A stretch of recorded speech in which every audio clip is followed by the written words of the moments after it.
તો રામે રામ ડાયરા ને રામ રામ. કેમ છે ડાયરો? મોજમાં? બસ મોજમાં રહેવું વાલા. તો અત્યારે આપણે મહા મહિનો બેસી ગયો અને મહા મહિનાની બીજે વહી ગઈ છે, પણ વાદળા બહુ થાય છે. જુઓ અત્યારે તમે જોવો ને આમ ધુમ્મસ છે, ધુમ્મસ જેવું વાતાવરણ છે. અને સવારે આમ ઘેઘૂર વાદળા હતા, એટલે બીક તો એ લાગે છે કે માવઠું થાય તો પણ કેર્યું નહીં રહે એવું લાગે મને જોયામાં. તમને કેમ લાગે છે કહેજો પાછા. અને અવડી અવડી કેરી થઈ ને, વરસાદ થયો હોય ને તો બધી ખરી જાય. જો આ કેરી કદાચ વરસાદ થયો હોય ને તો આમાં કાંઈ ન રહે હકીકત. મોરાઈ ન રહે ને ખાકઠી વગા થઈ છે.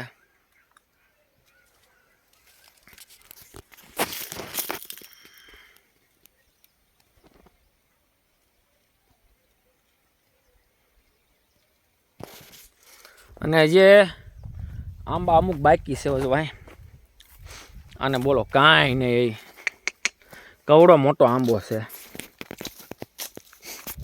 હજી એમ મોરાઈ નથી જેવો બોલો. આ હું નાનો આંબો એક ડાળ આવી ખાલી, અને આ આંબો આખો ઘેઘૂર થઈ ગયો. આમાં કાંઈ ઘટે અને લાગઠ આમ જો થરાય મગ મગ જવડી આમ જો કેરીઓ જો આ બધી જ આવી ગઈ હોય તો હે ભૂકા કાઢ નાખ્યો. એક એક ડાળે એટલી એટલી જેવી જાય કેરીઓ તો ક્યાં વાત જાય. ને આ આંબો કવડો મોટો છે, તોય તે 2-3 ડાળ આવી આમાં બોલો. એટલે વર આગતર પાસ્તર થાય તો પાકું.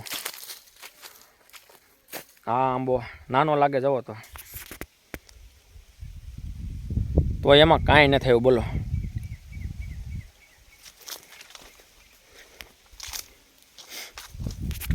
કેમ કે વણ જે જેવી ગઈ કેરી એને જેવી ગઈ છે, બાકી નથી.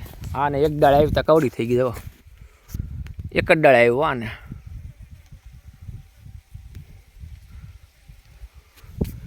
બીજી તો આવી નથી. જે આ આંબો હવની પહેલાં આવે છે, તા વણ વાહેર્યો છે. જવા